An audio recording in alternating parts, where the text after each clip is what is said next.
Smart Ahmednagar news. जिल्हा police अधीक्षक राकेश ओला यांना पदोन्नती। जिल्हा पोलीस अधीक्षक राकेश ओला यांना भारतीय पोलीस सेवेच्या निवड श्रेणीत पदोन्नती मिळाली आहे। या पदोन्नतीमध्ये राज्यातील सुमारे 9 IPS अधिकाऱ्यांचा समावेश आहे, असा आदेश राज्य शासनाच्या गृह विभागाने काढला आहे। त्यामुळे आगामी काळात त्यांची पोलीस उपमहानिरीक्षक म्हणून नियुक्ती होण्याची शक्यता आहे। भारतीय पोलीस सेवेच्या निवड श्रेणीत पदोन्नती। पोलीस अधीक्षक राकेश ओला हे 2012च्या बॅचचे IPS अधिकारी आहेत। सलग 13 वर्षे सेवा बजावल्यानंतर IPS अधिकाऱ्यांना भारतीय पोलीस सेवेच्या निवड श्रेणीत पदोन्नती देण्यात येते। पोलीस अधीक्षक राकेश ओला यांनी यापूर्वी श्रीरामपूर, मालेगाव येथे अपर पोलीस अधीक्षक म्हणून तर नागपूर शहर पोलीस उपायुक्त, नागपूर ग्रामीण पोलीस अधीक्षक येथे कर्तव्य बजावले।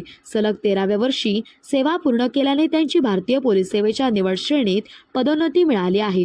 उपसंपादक शुभदा भिंगार दिवे, bureau report, smart Ahmednagar news.